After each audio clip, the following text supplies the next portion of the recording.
Okay mga kabiyahe, magandang umaga. So, ngayong araw maglilinis tayo ng oil strainer ng Honda TMX Supremo natin. So, yung oil strainer, yun yung parang nagfi-filter ng langis natin dun sa bandang clutch side, or andun yung oil strainer natin dun sa clutch side ng motor natin. So, paano linisin yun? Kailangan nating buksan yung clutch cover ng makina natin. So, medyo matrabaho nga lang. Pero, yung oil strainer natin, bakit natin kailangan linisan?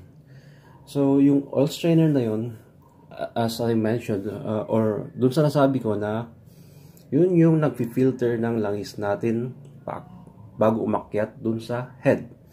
So, anong mangyayari pag napabayaan natin yun?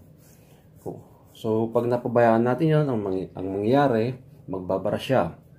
Tapos, magkukulang yung supply ng langis paakyat dun sa head natin. Anong mangyayari? So, masira yung valve, masira yung camshaft, or sabihin natin, syempre kulang sa langis, ang mangyayari, yung friction sa mga gumagalaw dun sa makina natin, mas lalong or mas iinit. Kaya marami kasing nangyayari. Napapabayaan yun, hindi mini-maintain or hindi nililinis yung mga oil strainer nila. Kaya madalas sinasabi nila yung TMX Supremo natin sirain, mabilis masira. Pero kung maalagaan mo kasi yan, lalo yan yung sa makina natin. Kung maalagaan mo yan, tatagal yung motor natin. So yung oil strainer, wag natin pababayaan yon. Dun sa maintenance schedule, dun sa manual, pagkakatanda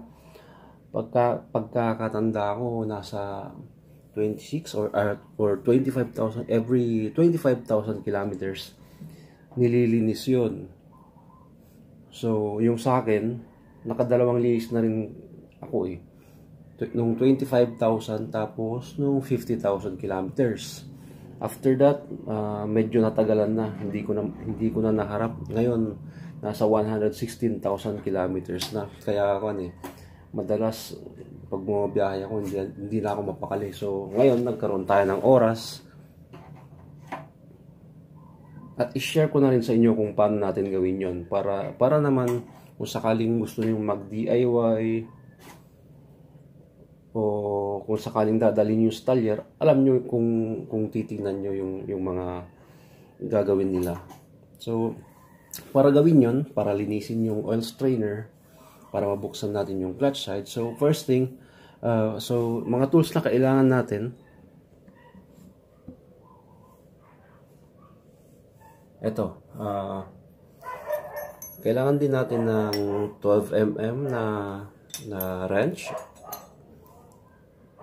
10mm na wrench ulit. So, madalas kasi ginagamit ko itong mga close wrench para maiwasang mabilog yung mga tornilyo natin. Tapos ito, yung 8mm na T-wrench. Ito, mas prefer ko kasing gamitin to, mas madali kasi. Kasi kung yung mga close wrench or mga ganitong wrench ang gagamitin natin, itong mga ganito, medyo matagal Pero ito, kasi ito yung pantanggal natin ng mga bolts ng clutch cover natin. So, mas maigi kung ito ang gagamitin nyo, yung 8mm na T-wrench. Para pagkaluwag, diretso ikot na kayo. Pag ganito kasi, paisa-isang ikot yan Tapos ito, kailangan din natin ng Phillips screwdriver. Okay? Para mabuksan din natin yung sa may oil pump or basta yung bandang oil pump.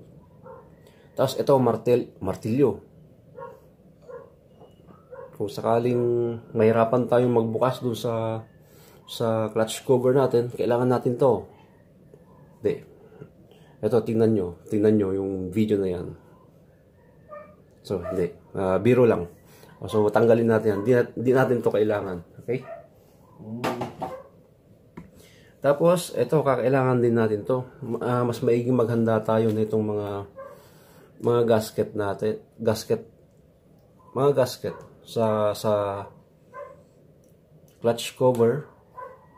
Tsaka, itong gasket dun sa bandang oil pump.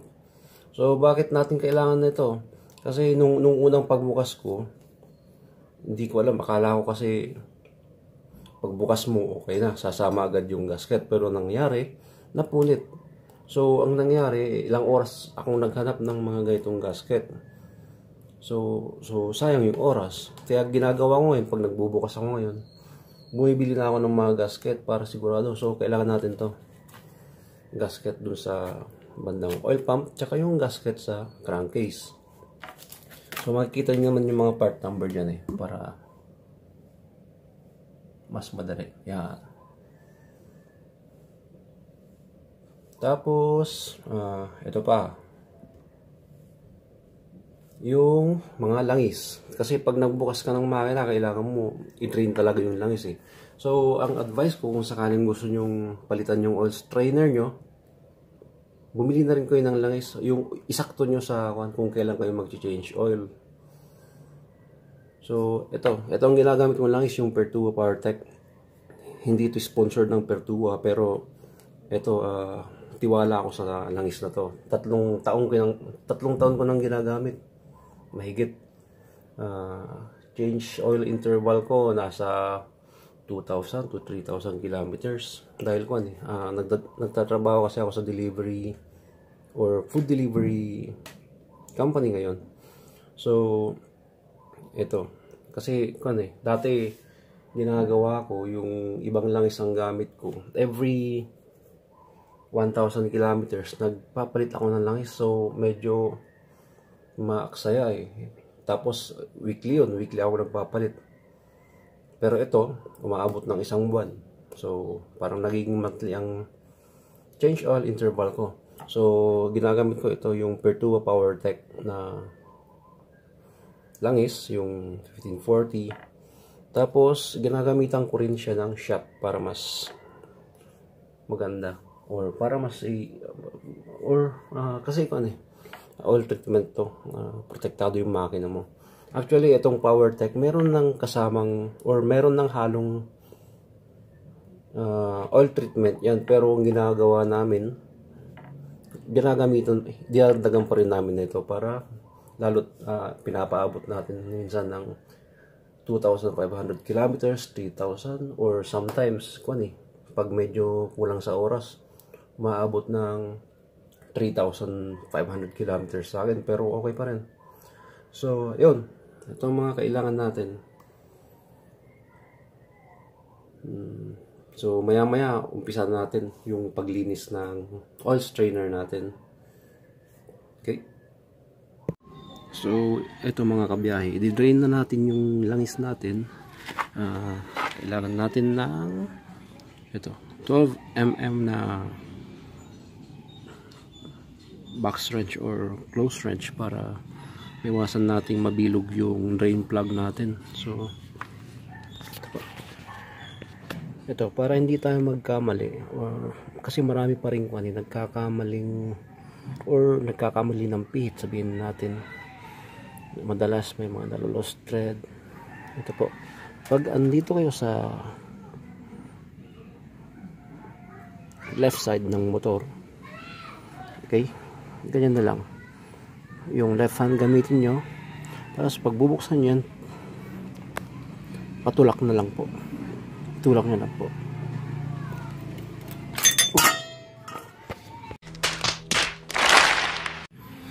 So medyo sumablay tayo dun medyo nasaktan po yung kamay ko.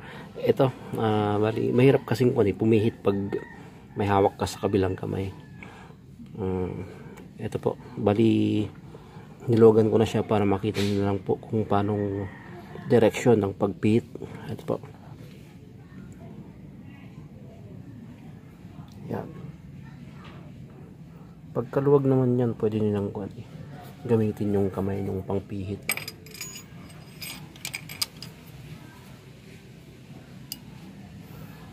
At ingatan nyo lang pong mahulog yung drain plug natin dahil mahirap maglimas ng ano, sa langis. Ito po, yun na. Narumihan ng kamay. Yan po, so i-drain lang po natin yan hanggang sa maubos yung langis. Tsaka na natin bubuksan yung sa clutch cover natin para malinisan natin yung oil strainer natin. Okay po. Ito po yung itsura ng Vertua PowerTech after 3,000 kilometers. Pwede pa yan, pero ako 2,500 3,000 kilometers pinapalitan ko na po para yun kasi ang nakasanayan ko para mas maingatan natin ang ating mga makina. So ito mga kabiyahe, umpisan nating baklasin yung clutch cover natin para malinis natin yung oil strainer natin. So first, ito tatanggalin natin to or paluluwagan natin using 12mm na close wrench. So open para lang dito. Ito para maluwagan. Yan, maluwag na pala. So luwagan natin yan para release natin yung tension ng clutch cable. Tatanggalin natin.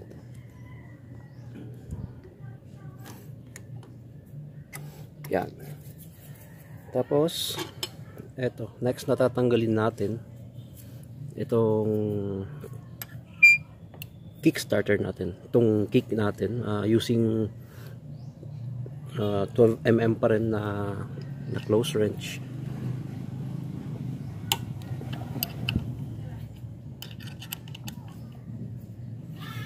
Yan, pagpaluwag naman yan, madali nang tanggalin yan. Kailangan natin tanggalin ito para makadaan yung butas dito. So ganun lang kadaling tanggalin po yun. So siguro napapansin nyo itong plastic dito, itong plastic na yan, nilalagyan ko lang yan para kasi pagbukas mo na ito, tutula lahat ng natirang langis dyan.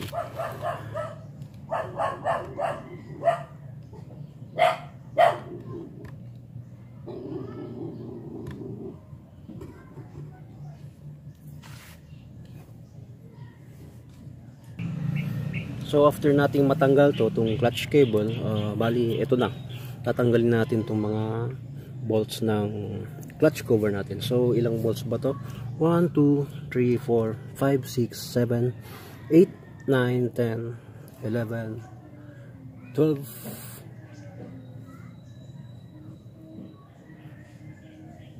yeah, 12 na 8mm bolts.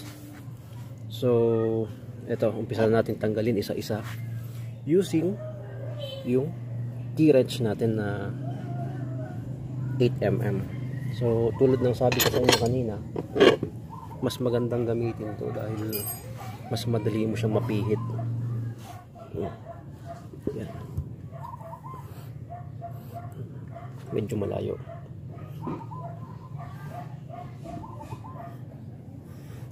Ganyan na lang. So ito rin pag magbabaklas kayo na itong mga ganito, lalot yung pundido ng mga alloy,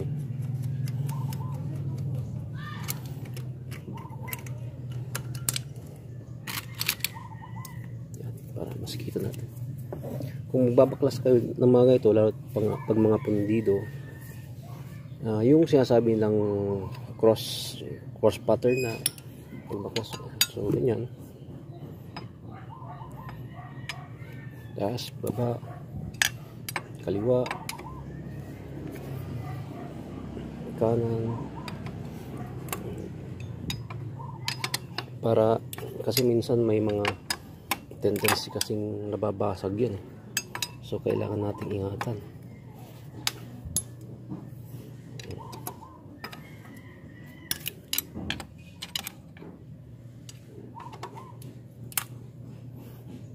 Tulad nun, yung mga tumutunog akong naririnig. Yun yung nakakatakot pag yung mali yung pagkakabaklas mo. Yung cross pattern naman kahit yung sa unang paluwag mo pa lang yun.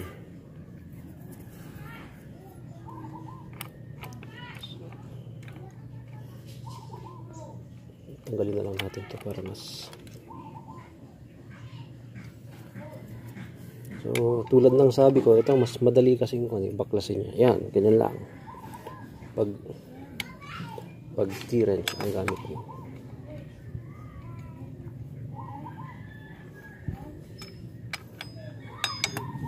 Ganyan lang kadali yung pagbaklas pag gamit yung T-wrench, unlike pag yung combination wrench o yung open wrench o yung regular na wrench ang gamitin nyo. Medyo matatagalan tayo ng pagbaklas ng tulad nito. Pag maluwag na, ikot-ikot ka na lang.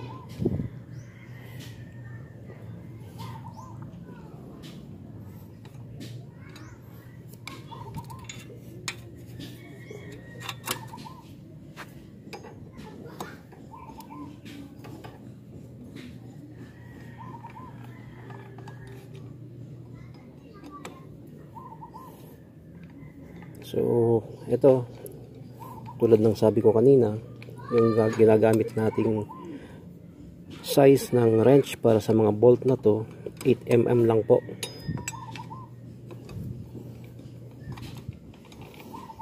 So, ito ang advantage ng paggamit nitong ganito ng T-wrench.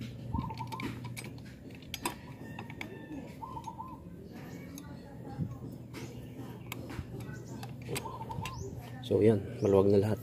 Ako kasi medyo hindi pa ako masyadong matandain sa mga position ng mga bolts na to. Kaya ang ginagawa ko, halimbawa pagkatanggal ko, yun, nilalagay ko na lang sa may bandang tapat nila para mas sigurado tayo na may babalik natin ng tama sa posisyon yung mga tornilyo natin.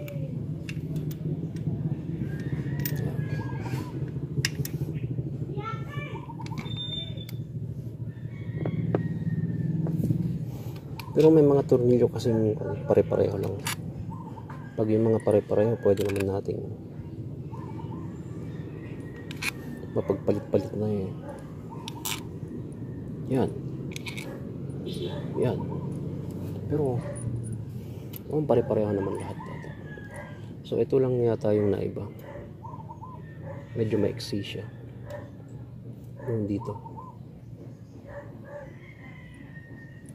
So ito, napansin ko itong mga nasa taas ng mga tornilyo, sila yung pare-pareho. So ito, nabaklas na natin yung mga tornilyo. At ito, tulad ng sabi ko, yung martilyo kanina hindi na natin kailangan pupukin to. Kasi minsan pag luwag mo, mabilis nang tanggalin to eh. Ito pala, may sakbal.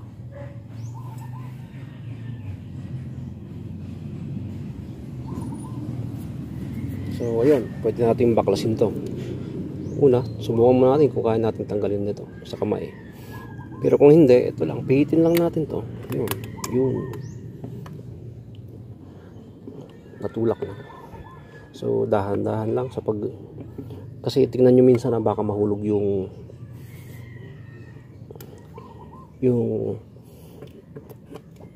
oil pump gear natin. Plastic yun. So tulad ng sinasabi ko kanina, kaya ako nagpi-prepare lagi ng gasket kasi ito, kita niyo yan, napunit agad nung pagkabaklas. Siguro sa tagal na rin yan. Tapos ito yung isa sa dahilan kung bakit hindi na ako nagpalit ng langis nung umpisa kong gumamit ng Pertuo PowerTech. So tingnan nyo naman yung itsura ng makina natin, mga kabiyahe. Yan. After 3,000 or 2,500 kilometers up to 3,000 kilometers na gamit, Or kasi ngayon 116,000 kilometers na eh. Yan, alagang Pertua yan. Walang latak, malinis yan. So wala kayong kailangang, or wag na kayong mag-alinlangan na gumamit ng Pertua kung ito. So yun. So pagkabaklas natin ng cover, ito na, tanggalin natin yung mga napunit na gasket para mamaya. Ito, itong mga dowel pins, iwasan natin ko na mawala dahil yan ang yan yung importante yan, dahil yan yung nag-guide sa cover natin sa tamang posisyon. Pag nawala yan, medyo pag hinigpitan kailangan, pero talagang importante yan pag kiambit mo yung cover natin. So yun. So ito na yung oil strainer natin, yung kung saan mo siya matatagpuan, andito siya. Ito sa ilalim lang ng oil pump gear na to. Ito, tingnan natin kung madukot natin ng kamay lang kasi minsan yan dapat may long nose plier tayo dito.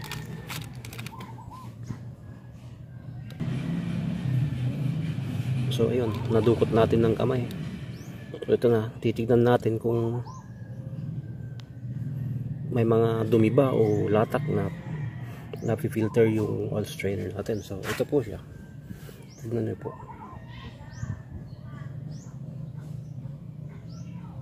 Ewan ko kung makikita nyo dahil ko medyo, yung camera ko kasi medyo, tingnan nyo po, may mga latak-latak dito, may mga, ewan ko kung ano to, dumi na rin siguro sa tagal ng makina natin, yan. Minsan yung unang bukas ko na ito, yung mga nakuha ko, yung mga pinagpudpuran ng clutch lining ng mga fiber. So yun, pag napabayaan mo yun, malamang magbarato. Tulad ng sinasabi ko, yung oil starvation sa head natin, mangyayari yun. Pero ito, tignan nyo po mga kabiyahe, yan yung napifilter niya. Akala mo walang napifilter yan, pero tignan nyo po, marami po yan. Yan po. So ito, linisan na po natin itong filter using yung hangin po ang ginagamit, yung compressed air. Tapos ibabalik na po natin lahat. Pero para sa mga hindi nagdi-DIY at dadalhin nyo sa mekaniko nyo, mas maigi kung pabubuksan nyo to para mas makatipid kayo sa labor. Ipacheck nyo na rin yung clutch lining, tsaka yung play ng clutch housing nyo, yung kung kailangan ng palitan yung clutch damper, so para minsanan na, kasi pag pabubuksan nyo pa ulit para doon, yun, doble gastos kayo. So linisin ko na muna tong oil strainer natin dahil ito, marami, medyo hirap na sigurong bumamba to. Mas butit na harap nating buksan. So mamaya po ulit, linisin ko muna to. Tapos ganoon din yung pagbalik ng cover. Pero bago natin ibalik yung cover, yun, linisin muna natin yung mga dumikit na gasket. Ito po, para maiwasan nating magtagas. So yung gasket, papalitan natin. Ito rin, kailangan din natin buksan to. Yun yung pinakita ko sa inyong bilog na gasket, para dito yon. So ito, bubuksan din natin to at papakita ko sa inyo kung bakit kailangan din linisin to.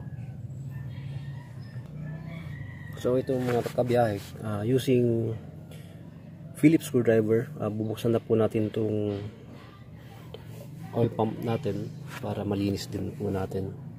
Ito, ingat sa pagbaklas na ito, minsan lalo't may iba gumamit ng impact na basag to. So medyo sakit sa ulo yon. So mas maigi kung gamitan lang ng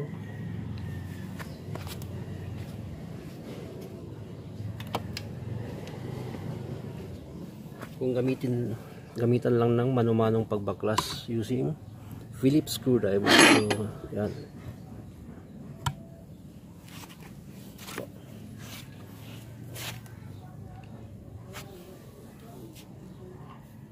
Pero minsan pag nung una kasi nahirapan akong magbukas dito kaya ginamitan ko ng impact.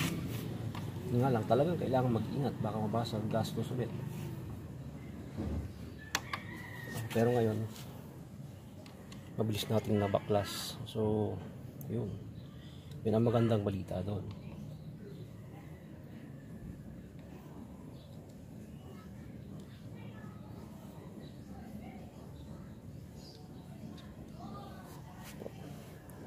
Tatlong screw, Phillips screw. Ito. So, ayun. Yung gasket ng oil pump natin hindi na sira, pero subukan na lang natin. Tignan natin kung pwedeng wag na nating palitan to. So, ito po, yun. Dito yung kailangan din natin linisan. Tignan nyo po. Yan, yung mga latak na yan na naiipon. Yan.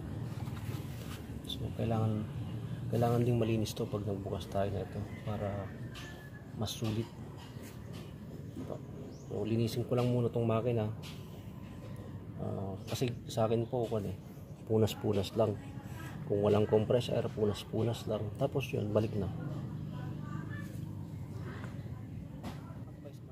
Pag gagamit kayo ng punas-punas lang, make sure na yung basahan nyo walang mga dumi. Make sure na malinis siya, dahil pag may naiwan dyan na buhangin, isa yun sa magkukos ng or mag-serve as isang grinding compound sa mga parts natin. So ingat lang din.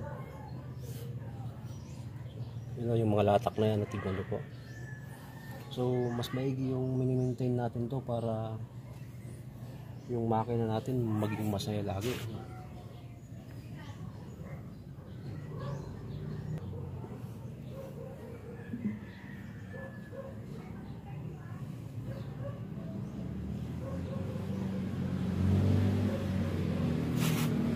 So tignan nyo yung mga kabiyahe. Ewan ko kung makikita nyo dahil yung camera ko sablay. So patulong na lang po para makabili tayo ng magandang camera para sa mga videos natin. Hindi lang sa mga ganitong tutorial ang gagawin natin. Pag medyo makaluwag-luwag tayo at makabili ng camera, pati travel napulol pa ako. Travel vlogs. So gagawin natin yun, babiyahe din tayo. Isasama ko kayo sa mga biyahe namin. So sa ngayon po, kahit madalas akong bumiyahe ng malayo, hindi kayo magsasama dahil wala pa akong gamit. So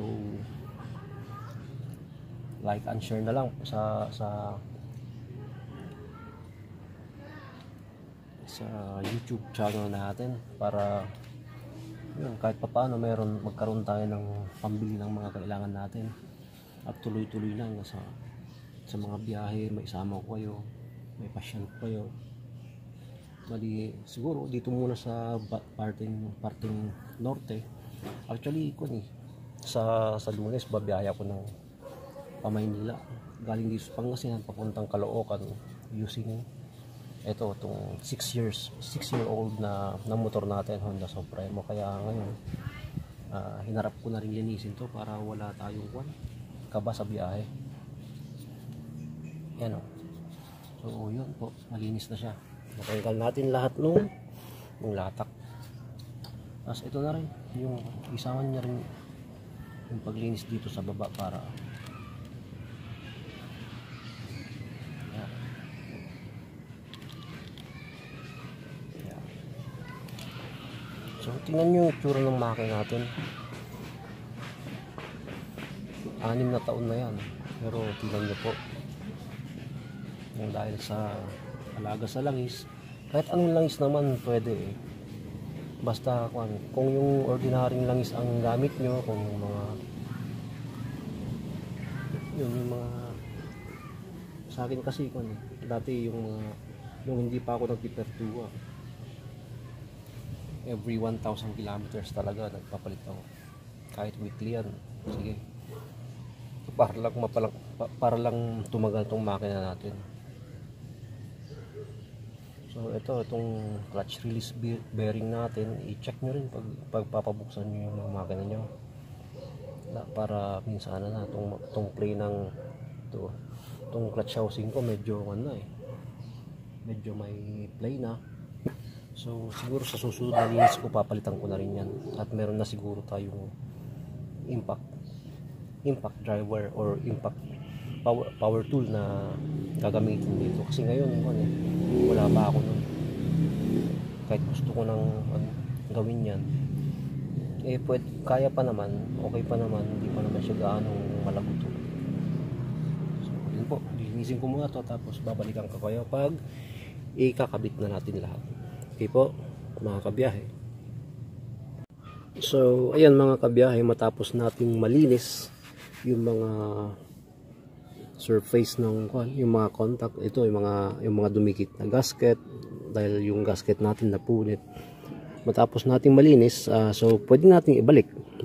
Nalinisan natin yung oil strainer, ito yung mga gilid-gilid nalinisan na natin, pati yung dito sa cover nalinisan natin. So isang advice po, pag maglinis kayo ng mga dito sa mga surface na to sa gilid, iwasan nating gumamit ng malakas na puwersa, dahil pag nagasgas nyo to, yan ang pagmumulan ng tagas. So iwasan din natin gumamit ng yung matulis na bagay, matalas pala, dahil pag nagasgasan nyo yung mga surface na yan, yun, tulad ng sabi ko, pwedeng pagmulan ng tagas po, ng leak. So yun, ibabalik na natin, or kakabit na natin yung mga binaklas natin. So wag natin kalimutan itong takip ng oil pump natin. Tsaka wag natin kalimutang linisin lahat ng mga parts na ilabas natin, kahit yung mga tornilyo nya, basta iwasan natin magkaroon ng contaminant yung mga parts natin bago natin ibalik, para maiwasan ng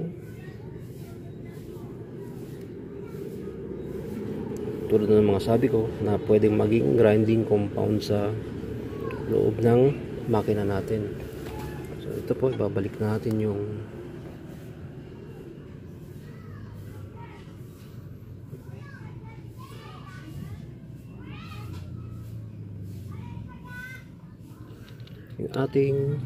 yung cover ng oil pump natin.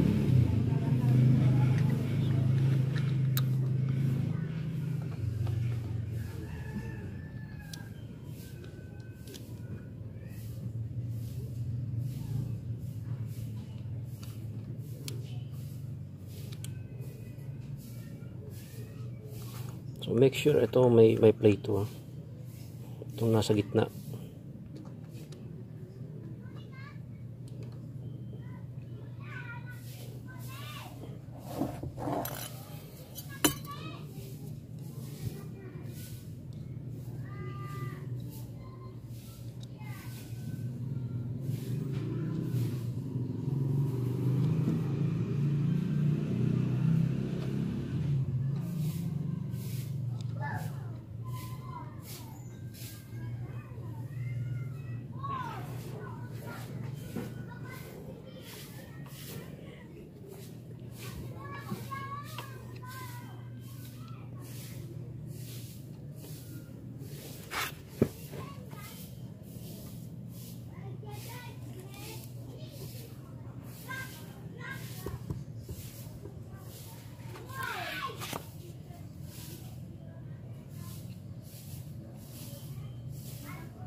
So ayan mga kabiyahe, tapos natin may kabit yung cover ng oil pump natin, pwede natin kabit yung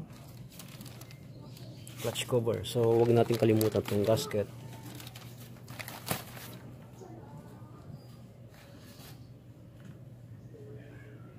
Yun, muntik na natin makalimutan ikabit yung oil strainer. So ito yung sadya natin, tapos makakalimutan pa natin. Hindi maganda yun. So ito po, so nalinis ko na po siya. Yun, kitang kita nyo po, di tulad kanina na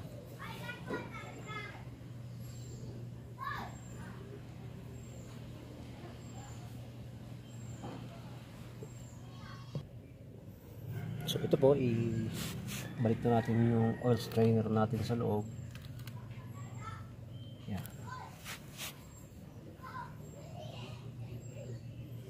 Gasket.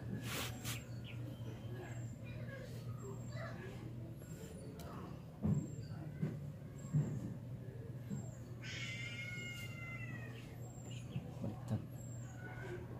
Huwag niyong kalimutan yung, kasi dalawang side to, yung blue side saka brown side yung gasket. So yung blue side sa bandang loob para hindi kayo medyo malito. Saka kung nasa naman yung mga dowel pins, andun din yung malaking butas.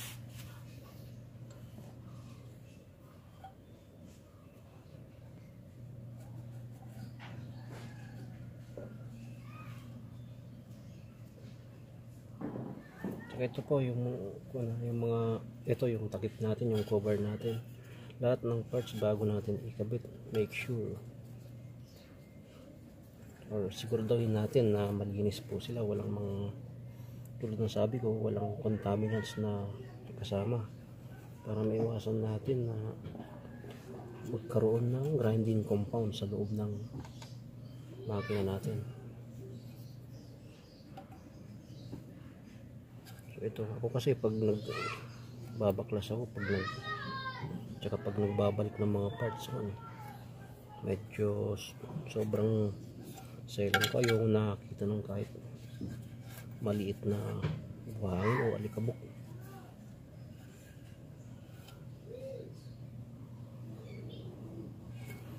So yan, good to go na yan. Check muna natin para sigurado.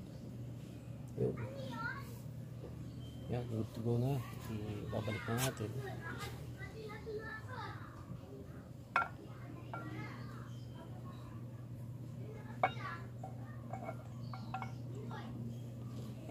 Lahat naman ng mga parts na binaklas natin dito, madali lang ikabit.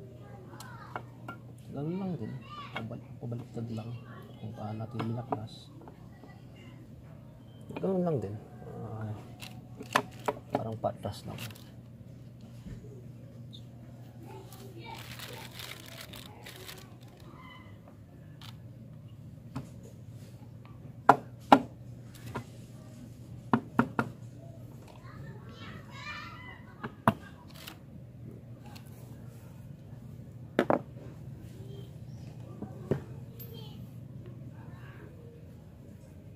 Bago natin higpitan, linisan natin yung mga surface pa.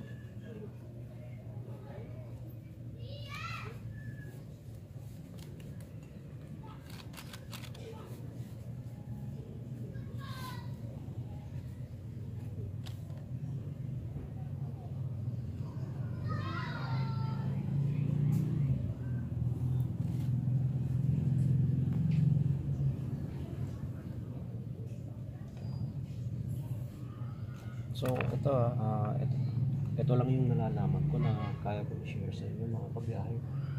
So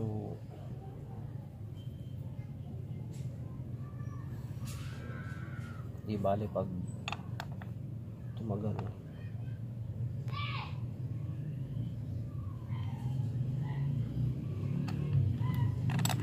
at nagkaroon na tayo ng kumpletong gamit, pati biyahe, sasama ko na ko. Sa ngayon, ito yung mga preventive maintenance lang muna. So, yun na rin yung para sa mga baguhan, paano mag-change mo. Kasi sayang din yung labor na, yung babayaran natin sa labor ng pagpapagawa. itong motor na to magmula ng bago. Siguro ay nung under warranty pa yun, sa kasa ko din alam. Pero after yun na, dire-diretso na pala.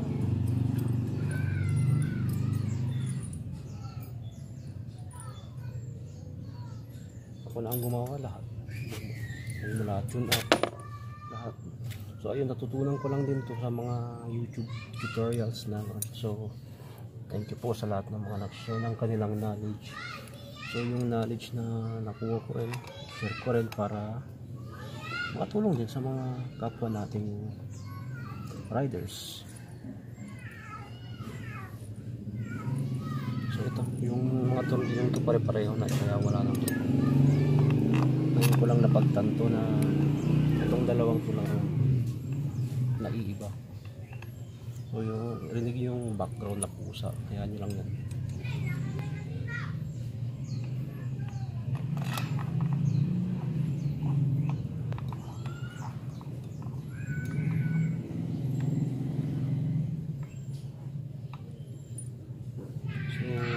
Yun, hindi pala napagpaliktad ko.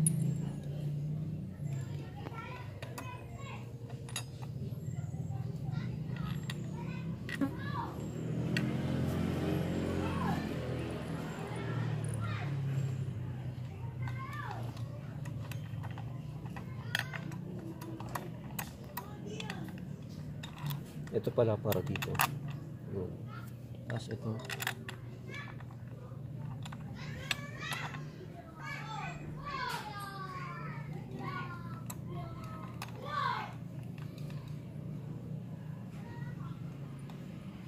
hindi rin. So yun yung sinasabi ko, pag may mga ganito tayo, kasi ako medyo hindi ako matandaan sa mga pwesto ng tornilyo, pero ayusin natin yan.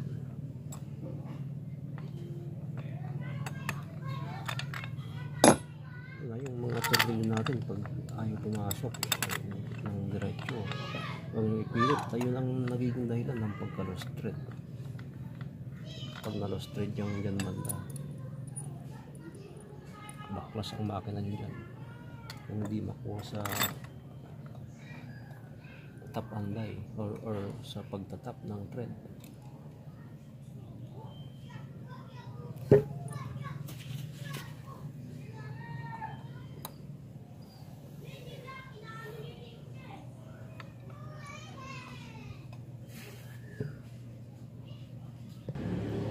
So ayun mga kabiyahe, medyo nagkandalito-lito tayo. Yun pala, meron pa palang isang tornilyo tayo hindi nahugot dito.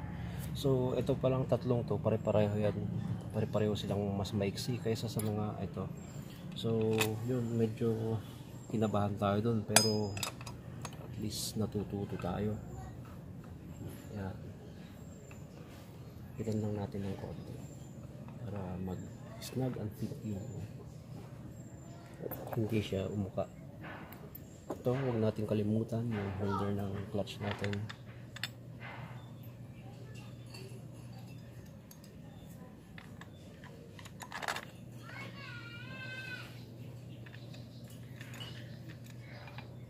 So ganun lang yun.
So ayun mga kabiyahe,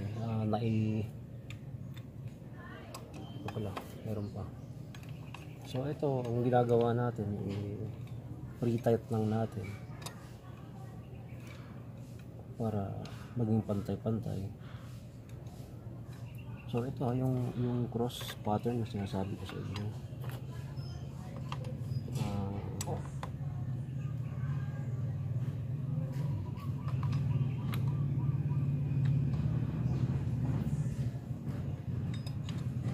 Mamaya, turo ko yung cross pattern sa inyo.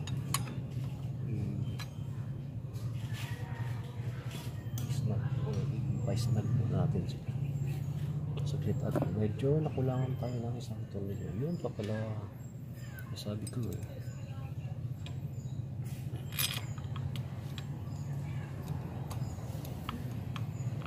So ayan po yung sinasabi kong cross pattern. Ito po tulad ng nung binaklas natin, di ba pinakita ko sa inyo, pero mas importante ito pag maghihigpit. So ayan po, huwag mo nang pahigpit ng sobra para makontrol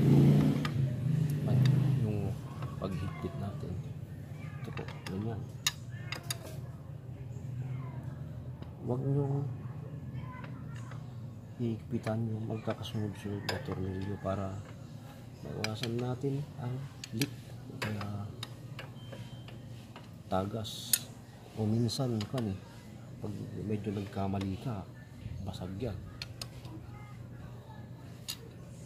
Yun. Tsaka yung paghigpit natin, kasi madalas na lost thread pag susobrahan natin ng pihit. So para makontrol natin yung pihit natin, tulad nito yung key wrench, pag maghigpit tayo, hawakan nyo lang dito banda, malapit sa gitna. Wag yung pag hinawakan nyo kasi dito sa bandang dulo, yun, ang lakas ng leverage nyo, kaya yun ang nagiging dahilan para hindi nyo napapansin sobrang higpit na. So ganito lang pag maghigpit po, yung kita nyo, ganyan lang, simplihan lang natin, dahan-dahan, cross pattern.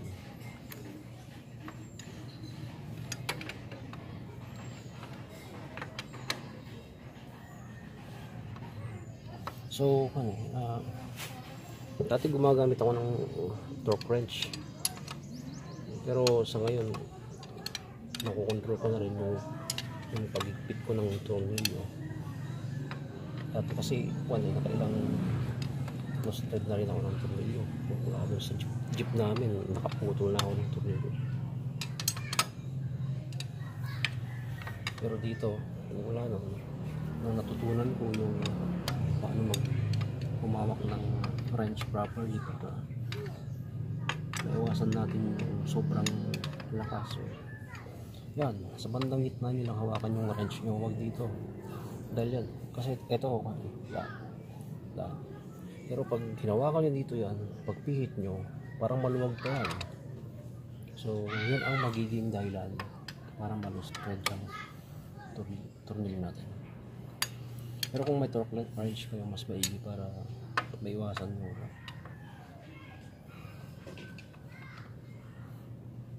Pag dito lang naman, kahit huwag mo gamitan ng torque wrench, kahit hindi pare-pareho ang higpit niyan.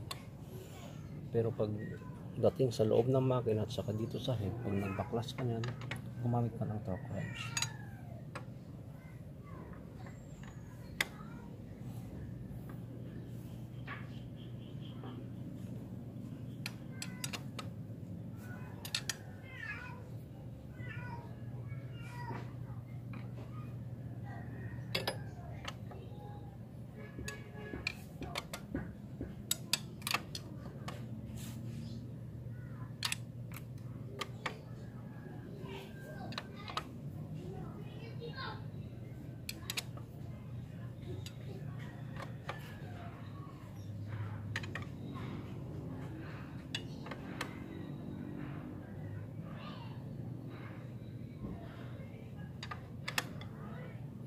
So, yan o.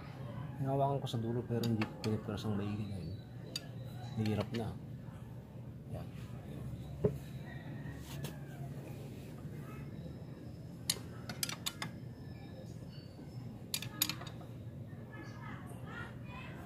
Ganyan lang para na.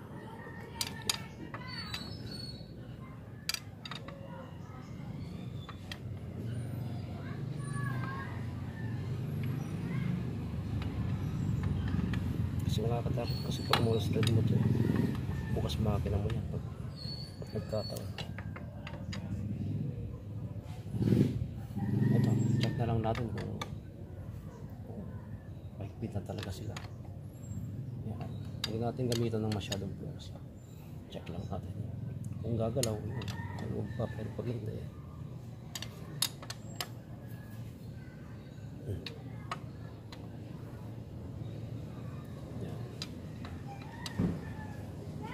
Yan.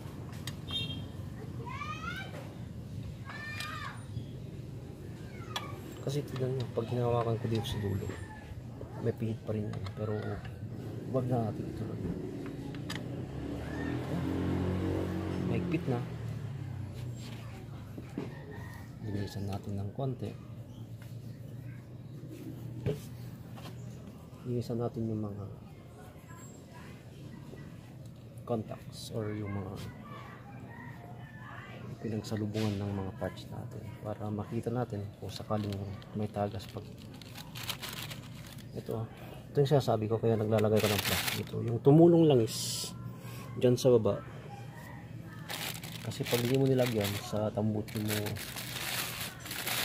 tutulong, mahirap linisin tulad nyo, no? Parang walang nangyari. So i-release lahat natin. Tapos pag tinasting natin, pag bukas natin yung makina, makikita natin kung may tagas o wala. Pero ang advice ko lang, pag magbubukas kayo nito, mas maigi magpalit kayo lagi ng gasket para mas sigurado. Kasi yung gasket pag tumatagal, malitin mo yun.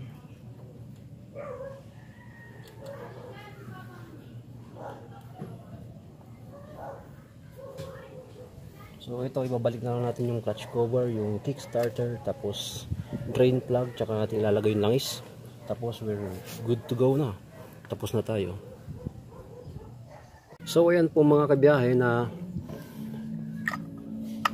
naikabit na natin po yung clutch cable, yung kickstarter. So sunod na po nating ikabit yung drain plug para maisalin natin yung langis.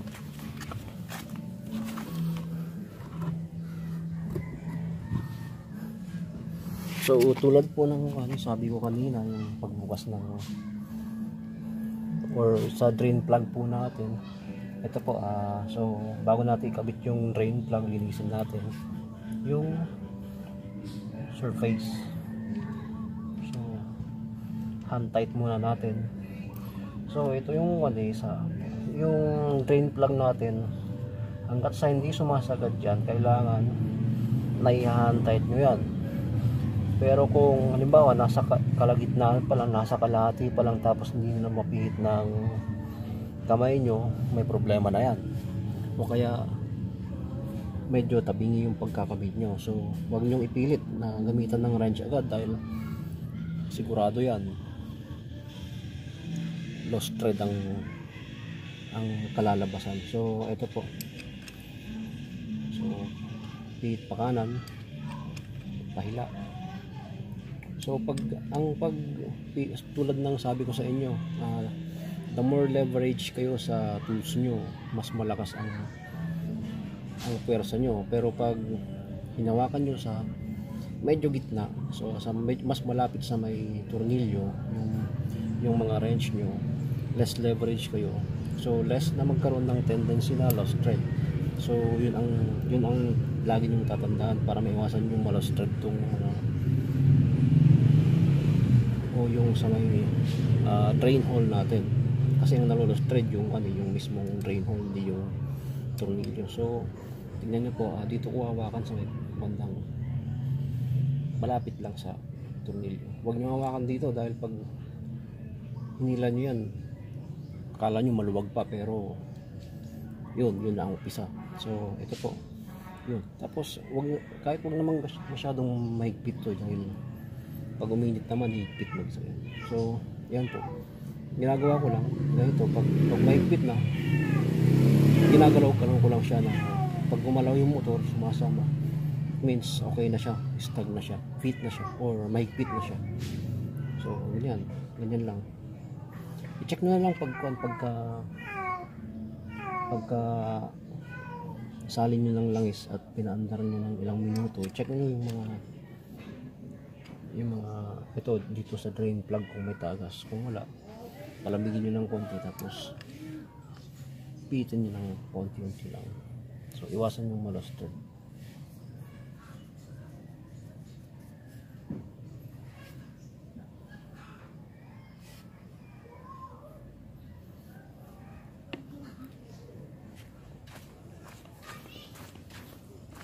So ayun, matapos natin ikabit yung drain plug, yun,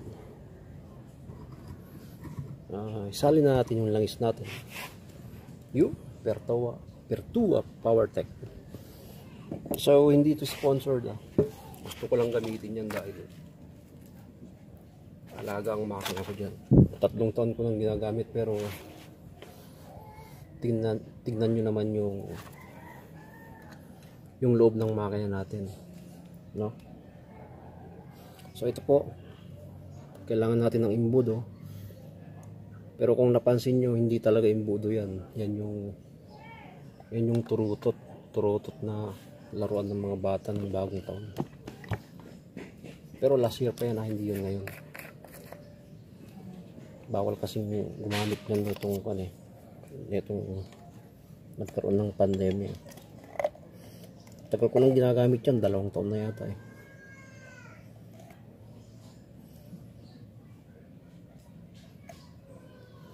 So ito, yung Honda Supremo natin, 1 liter yung langis niya. So umpisa na natin isalin para matapos na. Kita ba? Hindi. Yan.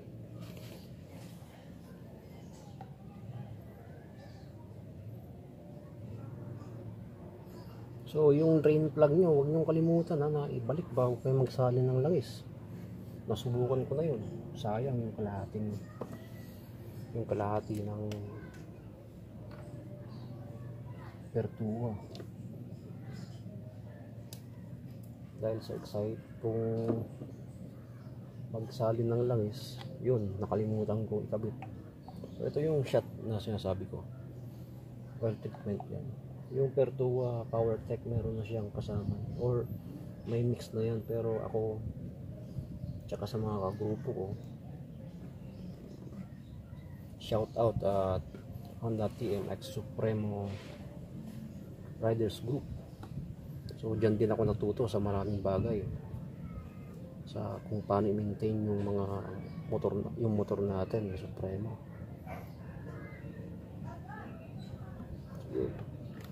1 liter yan. 1 liter po yung laman ng motor natin.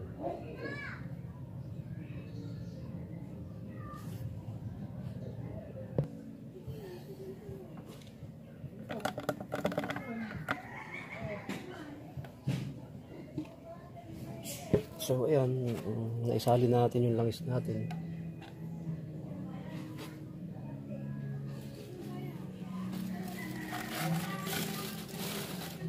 Pwede nating takpan. So linisin yung dipstick natin para siguradong walang contaminant na makasama, tulad na sabi sa inyo, buhangin,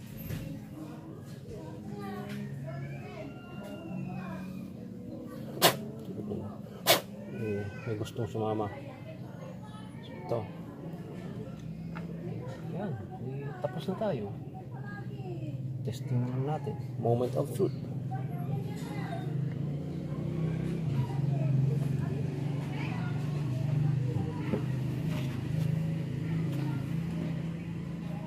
So, ipanda rin na natin mga kabiyahe.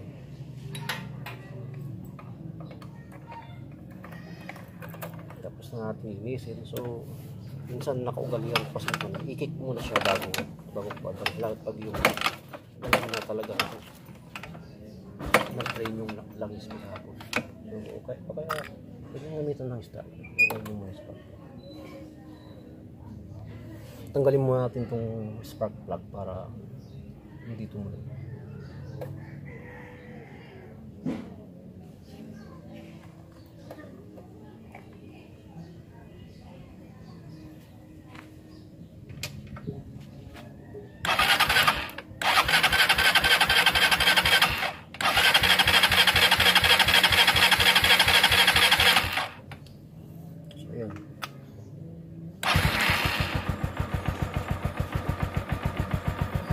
So ayun mga kabiyahe, successful yung paglinis natin ng oil strainer natin.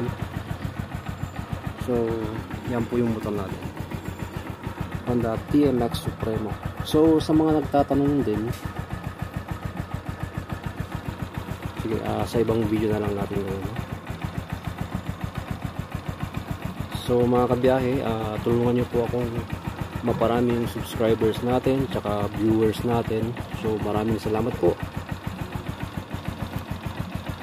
Please subscribe to my channel.